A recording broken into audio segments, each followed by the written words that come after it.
नमस्कार, मैं हूं आपकी योग चिकित्सक डॉक्टर निधि तिवारी। आप सबका बहुत स्वागत है योग चिकित्सा के इस चैनल में।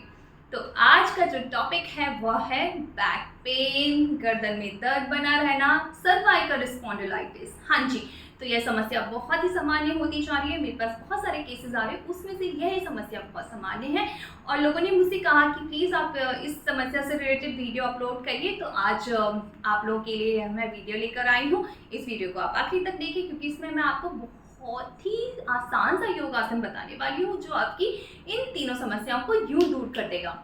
बस इसको आपको रोजाना करना है, कितनी देर करना है, कैसे करना है, तो मैं आपको सब कुछ बताऊंगी। चलिए देखते हैं कि इसको करना कैसे है।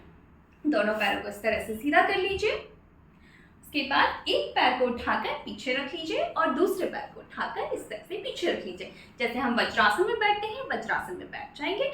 थोड़ी देर वज्रासन में बैठेंगे। चलिए हम वज्रासन में बैठे बैठे बैठे जानते हैं कि ये समस्या आखिर हमें हो क्यों रही है।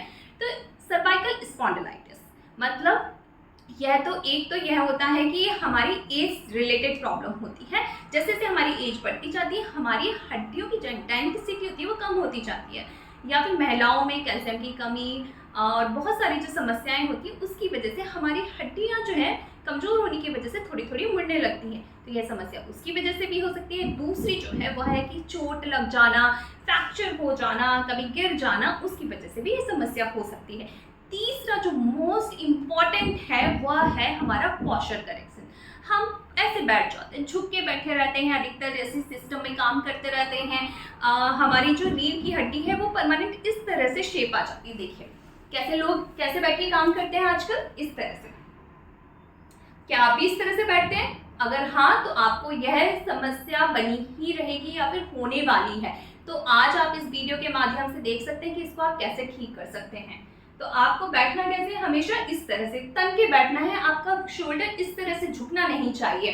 तो चलिए जानते हैं कि इसको हम कैसे दूर कर सकते हैं। तो वज्रासन में आप बैठ जाइए। उसके बाद दोनों घुटनों को इस तरह से दूर कर लेंगे, फैला लेंगे दोनों घुटनों को। हमारे जो पीछे का पाग है उसमें हमारे जो अंगूठे हैं वो आपस में टच होंगे और हमारी एड़ियां बाहर की तरफ रहेंगी। मैं आपको पीछे से करके दिखाऊंगी कि किस तरह से हमारे पीछे से पोस्चर आएगा। इस तरह से रखेंगे। उसके बाद बैक स्ट्रेट रहेगा और फिर हमारा जो राइट हैंड है उसको उठा के हमें लेफ्ट शोल्डर पे और लेफ्ट हैंड को उठा के राइट शोल्डर पे रखना है, इस तरह से। और पूरी बॉडी को ऊपर की तरफ खींचना है। हमेशा हमारा ध्यान किसी भी एक बिंदु पर फोकस करना है और अराउंड 15 to 30 सेकेंड इस पोस्चर में अपने शरीर को रोक के रखना है। खिंचाव को महसूस करेंगे अपर बैक पे, नेक पे। गहरी लंबी सांस लेंगे, छोड़ेंगे।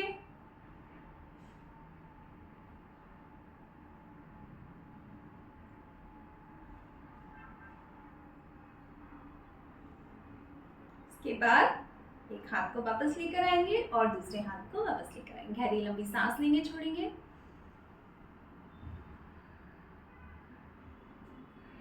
जब हम किसी भी योगासन को करने के बाद गहरी लंबी सांस लेते हैं और छोड़ते हैं तो हमारा सारा ध्यान हमें उस भाग पर लेकर जाना चाहिए जहां पे हमने योग अभ्यास किया, उससे तनाव हुआ है, खिंचाव हुआ है, दर्द हुआ है, ताकि हम उस सारे तनाव को, खिंचाव को, दर्द को दूर कर सके और आगे करने वाले योग अभ्यास के लिए अपने शरीर को तैयार कर सके।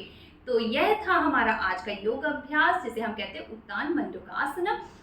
इसके बाद दोनों पैरों को इस तरह से पास लेकर आएंगे और सुखासन में बैठ जाएंगे। तो इस योगासन को आपको 2 बार कम से कम करना है, सुबह खाली पेट और शाम को खाना खाने के पहले, सूर्यास्त के पहले। कम से कम 3 से 5 मिनट आपको इस पोस्चर में बैठना ही बैठना है। फिर आप देखिए आपकी अपर बॉडी का तनाव कैसे धीरे धीरे छूमंतर हो जाता है और आपकी सारी समस्या धीरे धीरे कम हो जाती है। लेकिन आपको रोज करना है। योग का मतलब यही है कि जितना आप निरंतर योग अभ्यास करेंगे उतने जल्दी आप अपनी समस्याओं को दूर कर सकते हैं। नमस्कार। और अगर आपको ये वीडियो पसंद आया है तो प्लीज़ लाइक करिए, शेयर करिए और मुझे कमेंट बॉक्स में बताइए कि आपको अगली कौन सी बीमारी से रिलेटेड वीडियो चाहिए। नमस्कार।